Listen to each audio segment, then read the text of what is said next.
Iya. Halo Sobat Latsar dan rekan-rekan penyelenggara pemilu di seluruh penjuru negeri, selamat datang di podcast Pojok CPNS. Barang saya, Raihan Orapuwo dari KPU Provinsi Gorontalo yang akan memandu ruang diskusi virtual kita hari ini. Di episode kali ini, kita akan membahas tema yang sangat esensial bagi kita sebagai calon abdi negara, yaitu wawasan kebangsaan dan aksi bela negara. Nah, untuk membedah ini, saya sudah ditemani oleh tiga narasumber hebat dari KPU Gorontalo. Halo Kak Rehan dan teman-teman semua. Alhamdulillah kabar saya sehat dan tetap selalu semangat. Oke, terima kasih. Selanjutnya kita beralih ke Kak Januar. Bagaimana kabarnya Kak? Halo, Alhamdulillah baik. Mas Rian, gimana kabarnya? Alhamdulillah baik. Gimana kerjaannya Kak selama latsar ini? Apakah ada kendala? Alhamdulillah lancar. Alhamdulillah lancar. Iya, Oke, kalau begitu. Alhamdulillah. Terima kasih Kak Januar. Selanjutnya ke Kak Ratnawati. Halo Kak, bagaimana kabarnya Kak? Halo, kabarnya baik Kak Rehan. Boleh perkenalkan diri?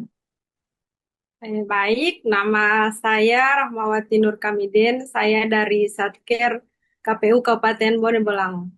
Terima kasih. Nah, bicara soal wawasan kebangsaan, ini kan sering banget kita dengar ya, sejak bangku sekolah sampai sekarang, kita sekarang lagi ikut pelajar ini, saya mau nanya dulu ke Kak Usnidar. Ya, Menurut Kakak sebagai ASN, khususnya di KPU Provinsi Gorontalo ataupun KPU pada umumnya, untuk benar-benar menjiwai wawasan kebangsaan ini. ya. Jadi, wawasan kebangsaan untuk ASN itu sangat penting, Kak Rehan. Wawasan kebangsaan itu ibarat fondasi atau kompas kita. Intinya adalah bagaimana cara pandang kita terhadap diri dan lingkungan kita yang serba macam ini, dengan mengutamakan persatuan dan kesatuan. Kita berpegang pada keempat konsensus dasar, yaitu Pancasila, Undang-Undang Dasar 1945, NKRI, dan Bhinneka Tunggal Ika.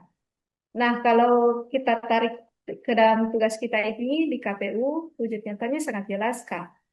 KPU melayani masyarakat dari berbagai suku, agama, dan pandangan politik. Kalau kita tidak punya wawasan kebangsaan, kita bisa bias atau diskriminatif. Dengan jiwa Bhinneka Tunggal Ika kita, kita dapat memastikan seluruh warga negara di Kabupaten Gorontalo, bahkan di seluruh Indonesia ini, mendapatkan hak pilihnya secara adil dan setara. Seperti itu, Berarti, Kak Rehan. oke, berarti memang sebagai penyelenggara pemilu ini kita nggak boleh adanya bias ya, bias dalam Iya, menyelenggarakan pelayanan publik khususnya di bidang kepemiluan. iya, Oke. betul, Kak. Iya. Jadi wawasan bisa juga kita tetap netral dan adil dalam melayani pemilu. Betul, Kak Iya, Usnida? iya, betul banget itu, Kak. Oke, kalau dari fondasi pemahaman ini kita harus bergerak ke aksi nyata. Tentunya sering banget kita kenal sebagai bela negara. Eh, untuk sekarang, untuk pembahasan bela negara ini, saya ingin lempar ke Kak Januar.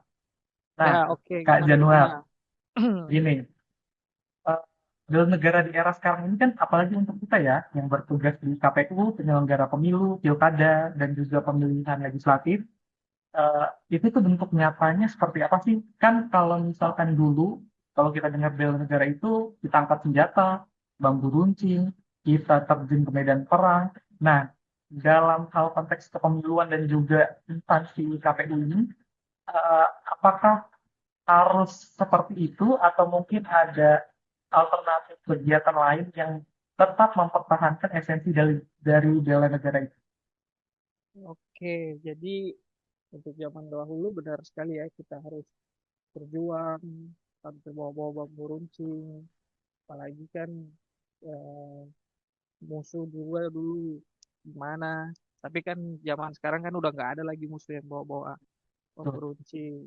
Kalau menurut saya sih aksi bela negara itu punya beberapa nilai dasar ya. Contohnya setia pada Pancasila dan rela berkorban untuk bangsa. Nah, di KPU Kabupaten Bolemo sendiri, bahkan di seluruh KPU di Indonesia, implementasinya itu mungkin dengan menjaga integritas penyelenggaraan pemilu. Saat kita menolak segala bentuk suap atau gratifikasi, itu adalah aksi bela negara yang nyata. Saat kita berani melawan hoaks kepemiluan yang ingin memecah belah masyarakat, itu juga termasuk bela negara. Kita rela berkorban, waktu dan tenaga, kadang sampai malam, mengurus data pemilih atau sekedar mengurus logistik pemilu demi memastikan proses demokrasi berjalan dengan lancar. Jadi senjata kita sekarang ini adalah integritas, netralitas, dan profesionalisme kerja. Itu Mas Rehan. Oke, berarti pada intinya kita harus melawan hoax, lalu juga harus berintegritas dan juga yang pasti menghindari money politik ya. Oh, betul Betul Kak sekali. Januar, Bas. apa yang telah dipaparkan oleh Kak Januar ini rasa-rasanya perlu adanya kedisiplinan tinggi.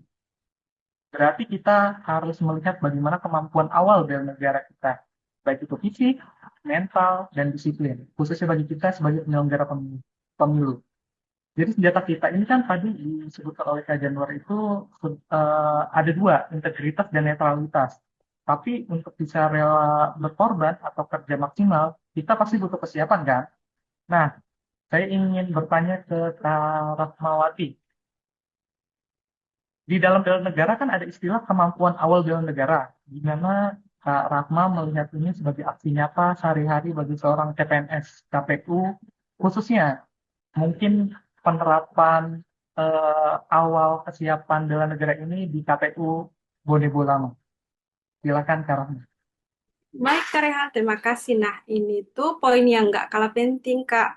Kemampuan awal negara itu mencakup kesiapan fisik dan mental. Teman-teman di KPU Kabupaten Bone Bolango dan seluruh Indonesia pasti paham banget. Tahapan pemilu ini sangat menguras tenaga dan pikiran. Aksi nyatanya simpel tapi krusial sih, Kak. Jadi yang harus dijaga itu ya jaga kesehatan, rajin olahraga, makan makanan bergizi. Itu juga termasuk dengan bela negara, Kak. Karena kalau kita sakit, tahapan bisa terhambat dan negara yang akan rugi. Selain fisik, mental juga harus tangguh. Kita harus cerdas secara emosional saat menghadapi komplain atau tekanan dari luar, Kak. Di luar itu, hal-hal basic seperti datang ke kantor tepat waktu, disiplin memakai seragam, dan menerapkan core values ASN berakhlak dalam melayani masyarakat. Itu adalah aksi bela negara yang paling nyata dan bisa kita lakukan di kehidupan sehari-hari. Gitu, Oke, Kak. berarti yang dapat saya simpulkan dari apa yang dikatakan oleh Kak Rahma ini, kita harus kuat fisik, mental, dan juga harus disiplin, serta harus benar-benar menerapkan core values ASN berakhlak. Sangat komprehensif sekali ya teman-teman pembahasan kita pada kali ini. Tadi kita sudah membahas dari hulu, yaitu wawasan kebangsaan sebagai fondasi keberagaman dan keadilan, hingga ke hilirnya, yaitu aksi bela negara yang diwujudkan tadi dijelaskan juga oleh tiga narasumber kita yang hebat, bahwasannya lewat integritas, pengorbanan waktu, menjaga demokrasi, serta menjaga kesiapan fisik, dan juga tidak kalah pentingnya mental, itu menjadi fondasi dasar kita sebagai ASN KPU. Terkhusus nanti saat kita memasuki tahapan, mulai dari tahap pencalonan sampai pemungutan suara, itu pasti sangat amat membutuhkan ketiga kesiapan mental, fisik, dan juga tenaga. Terima kasih kepada Kak Januar, Kak Rahma, dan juga Kak Usnidar atas waktu luangnya dan juga diskusi yang sangat asik ini. Ini bisa jadi pengingat buat kita semua, bahwasannya berkontribusi untuk negara tidak harus mengangkat senjata, tidak harus turun ke medan perang, tapi juga bisa melalui pelayanan publik seperti halnya kita sebagai ASN di Komisi Pemilihan Umum. Mari kita wujudkan ASN yang berakhlak dan terus kawal demokrasi Indonesia. Bangga melayani bangsa. Wassalamualaikum warahmatullahi wabarakatuh. Waalaikumsalam. Waalaikumsalam.